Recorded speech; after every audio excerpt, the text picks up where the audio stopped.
प्यारो छोरा, आशा छ तिमी ठिक छौ। मैले फोन गरेको थिएँ तर तिमीले उठाएनौ। सायद तिमी व्यस्त थियौ होला।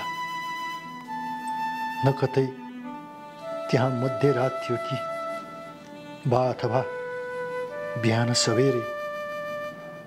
समयको फरक म बुढोलाई थाहा भएन। तिमीलाई थाहा छ छोरा, तिमी सानोमा जब तिमीले बाबा भनेका थियौ त्यस बखत म एकदम हर्षित भएको थिएँ र त्यस बेलादेखि तिमीले बाबा भनेको सुन्ने एक प्रकारको लत नै लाग्यो मलाई। तिमीसँग दिनभरि खेल्दा समय बितेको पत्तै पाउँदैन थिएँ। त्यसैले छोरा,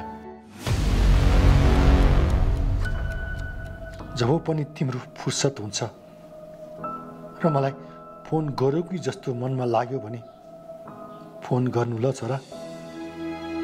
म तिम्रो फोनको सधैँ प्रतीक्षामा हुनेछु। म व्यस्त होला कि भन्ने नसोच्नु। म बुढोको के काम छ र, व्यस्त हुने कुरै भएन।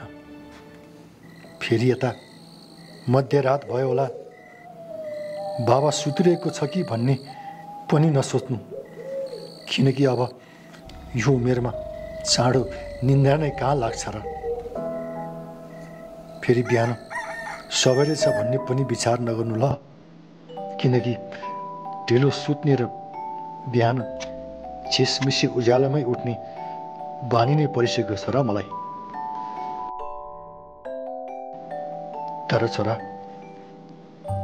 म अब एउटा निप्न लागेको दियो जस्तै हुँ।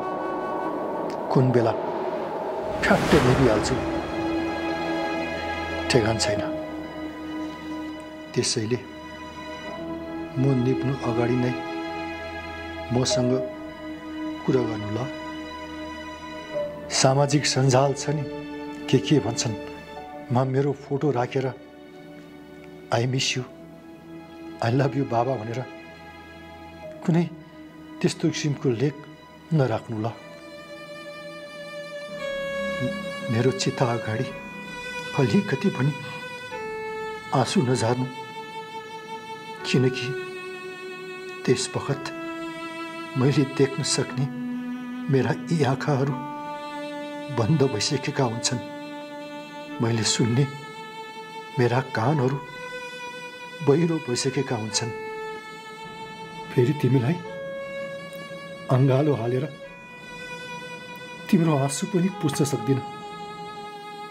तिमीलाई भन्ने कुरा त धेरै छन् छोरा, तर यो भन्दा अरू सायद म लेख्न सक्दिनँ होला। भगवानले तिमीलाई खुसी राखोस्, सुखी राखोस्।